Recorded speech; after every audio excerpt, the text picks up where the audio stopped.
جو زبان سے الفاظ پڑھ رہے ہو تو پتہ ہوگا کہ کیا کر رہا ہوں. عجیب بات ہے. قرآن پاک کے بارے میں ہمارا عقیدہ اور ایمان ہے صحیح ہے، اللہ کا کلام ہے. قرآن پاک کا متکلم کون ہے؟ اللہ پاک. اللہ پاک کس سے باتیں کرتا ہے؟ ہم سے. اللہ پاک ہم سے باتیں کر رہا ہے یا اللہ، اور ہم سمجھنے کی ضرورت محسوس نہیں کر رہے. کمال نہیں ہو گئی؟ غضب نہیں ہے یہ سمجھ کر کہ اللہ مجھ سے باتیں کر رہا ہے اور میں سمجھنے کی کوشش نہیں، ضرورت ہی محسوس نہیں کر رہا. میرا اللہ مجھے کیا کہہ رہا ہے پتہ ہوگا نہیں. اور قرآن پاک کیا کہتا ہے؟ حتیٰ تعلموا ما تقولون. زبان سے قرآن پاک کے الفاظ جو ادا کر رہے ہو نا، تمہارے علم میں ہونا چاہیے کہ کیا کہہ رہا ہوں. فہم قرآن. قرآن پاک کہتا ہے سوچ مجھے سمجھ کے پڑھو یار، مجھے پڑھو، صحیح پڑھو، یاد بھی کرو اور سمجھ کے پڑھو. حتیٰ تعلموا ما تقولون کا سادہ ترجمہ کیا ہے؟ قرآن کہتا ہے مجھے پڑھو جب تو سمجھ کے پڑھو میں کیا کہہ رہا ہوں. اور عجیب بات ہے، میں نے عرض کیا کہ ہم قرآن پاک کو اللہ کا کلام سمجھ کے پڑھتے ہیں، اپنے لیے سمجھ کے پڑھتے ہیں. حضرت دیکھیے، کوئی آدمی اپنے باس کے سامنے کھڑا ہے، فیکٹری کا باس ہے یا دفتر کا باس ہے، باس باتیں کر رہا ہے، یہ سامنے کھڑا ہے اور سمجھنے کی کوشش نہیں کر رہا. باتیں کرنے والوں کو اندازہ ہوگا کہ ایکٹنگ کر رہا ہے، سمجھ نہیں رہا. کیا ریئیکشن ہوگا؟ اس کا تو اندازہ ہوگا نا، اس کو پتہ ہے. صاحب شاید ایکٹنگ چل جائے، وہاں چلتی ہے. اس سے اگلی بات تو ہمیں اپنی حالت پہ غور کرنا چاہیے. ہم کیا کر رہے ہیں؟ اللہ کا کلام سنتے ہیں، اللہ کا کلام پڑھتے ہیں، سمجھتے نہیں ہیں، سمجھنے کی کوشش نہیں کرتے، نہیں سمجھنے کی ضرورت محسوس نہیں کرتے. غضب کی بات یہ ہے. اگلی بات، قرآن پاک میں کلام کون کرتا ہے؟ اللہ پاک. کس سے کرتا ہے؟ ہم سے. نماز میں کون کلام کرتا ہے؟ ہم. کس سے کرتے ہیں؟ اللہ سے. یہ سمجھتے ہیں میں کیا کہہ رہا ہوں؟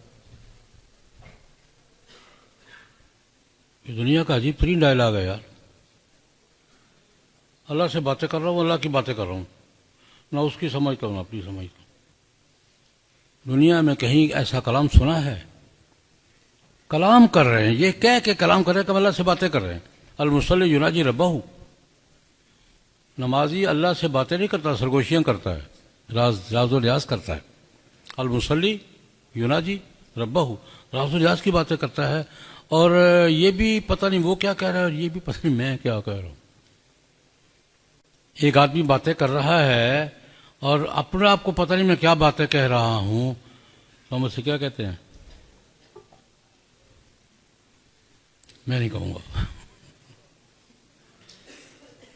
ایک آدمی گفتگو کر رہا ہے، ہمیں اندازہ ہوگا کہ اس کو پتہ نہیں میں کیا کہہ رہا ہوں، ہم کیا کہتے ہیں؟ کوئی کرتا ہے ایسے؟ ہم روزانہ کرتے ہیں، وضو کر کے کرتے ہیں، مسجد جا کر کرتے ہیں، ہاتھ باندھ کر کرتے ہیں. اس کی باتیں بھی دہراتے چلے جاتے ہیں، اپنی باتیں بھی کرتے چلے جاتے ہیں. نہ اس کی بات سمجھ میں آتی ہے، پتہ ہوتا ہے وہ کیا کہہ رہا ہے، نہ اپنی بات میں کیا کہہ رہا ہوں. وہ مانگ رہا ہوں، کوئی دے رہا ہوں، کوئی اگلی بات، کوئی پیچھے کیا کر رہا ہوں وہ پتہ نہیں. بہت باتیں کرتا جا رہا ہوں، اور جب باتیں کرتا جا رہا ہوں اور سمجھ نہیں رہا تو مجھے اپنے بارے میں خود فیصلہ کر لینا چاہیے. اس لیے میں یہ بات عرض کروں گا. قرآن پاک کا چوتھا تقاضا میں نے کیا عرض کیا ہے؟ سمجھ کے پڑھو یار. اور اس بات پہ بات سمیٹوں گا. آج کے دور میں سب سے بڑا مسئلہ ہمارا یہی ہے. آج ہمیں شکایت ہے اپنی نئی نسل سے، جناب بے راہ رو ہو گئی ہے،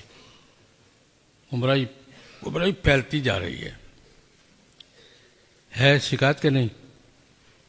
اب سوال یہ ہے کہ ہم نے ہدایت دی کب تھی جو گمراہی کی شکایت کر رہے ہیں؟ ہم نے اپنی نئی نسل کو قرآن پاک اور سنت کی تعلیم دی ہے؟ اس پر ایک کہاوت عرض کروں گا. کتاب تنبیہ الغافلین میں شیخ ابو اللیث یسکندی تاشقند کے اس علاقے کے بزرگ تھے، ریف الطبع بزرگ تھے. ان کا واقعہ پڑھا میں نے. ایک بزرگ آئے، کہنے کا حضرت میرے بیٹے نے آج مجھے مارا ہے. بیٹے نے انا للہ، کیا یہ وہ وقت آ گیا ہے جب اولاد ماں باپ کو مارے گی؟ اس نے یہ وقت کا مجھے پتا نہیں، مجھے مارا ہے آج. وقت آیا ہے مجھے نہیں پتا، مجھے میرے بیٹے نے آج مجھے مارا ہے. شکایت لکھ رہا ہے حضرت شیخ علی یسکندی کے پاس. اچھا یہ بتاؤ بچے کو کیا پڑھا ہے؟ یہ پڑھا تو کچھ نہیں. کیا ہے؟ ذمہ دار ہوں، جاٹ ہوں، ذمہ داری کام میں اپنے ساتھ شریک کیا ہے. پتہ ہے کھیتی کیسے کرتے ہیں، فصل کیسے کاٹتے ہیں، واڈی کیسے کرتے ہیں.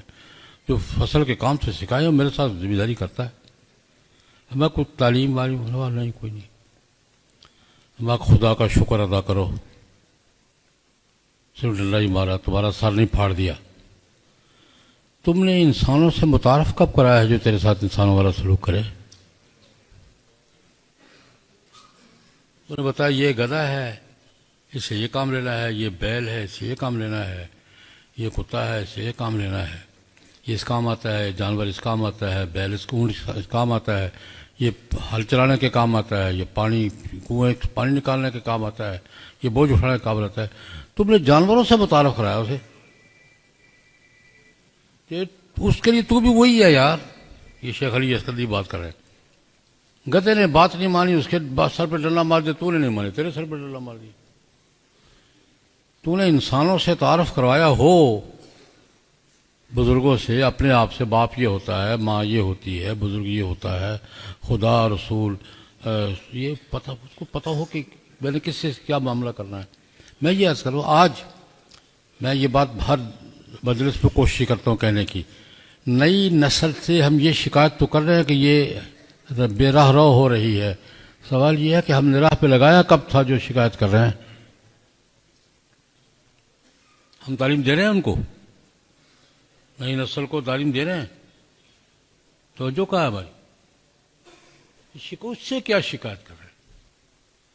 اگر نوجوان نسل دین پہ، اخلاقیات پہ اور اپنے ثقافت پہ قائم نہیں ہے تو اس کا قصور کیا ہے؟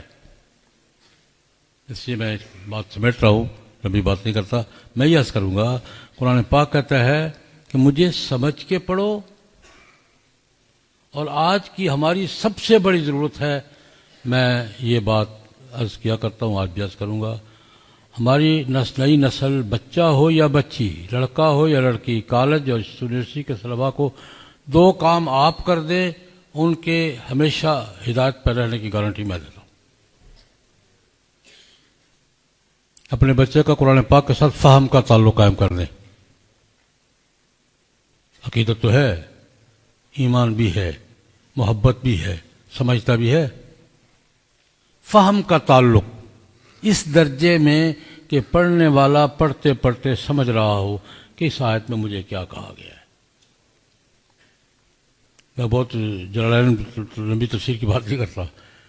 قرآن پاک پڑھتے ہوئے پڑھنے والا یہ سمجھ رہا ہو کہ اس آیت میں مجھے کچھ کہا گیا، کیا کہا گیا ہے. فہم کا تعلق قرآن پاک کے ساتھ.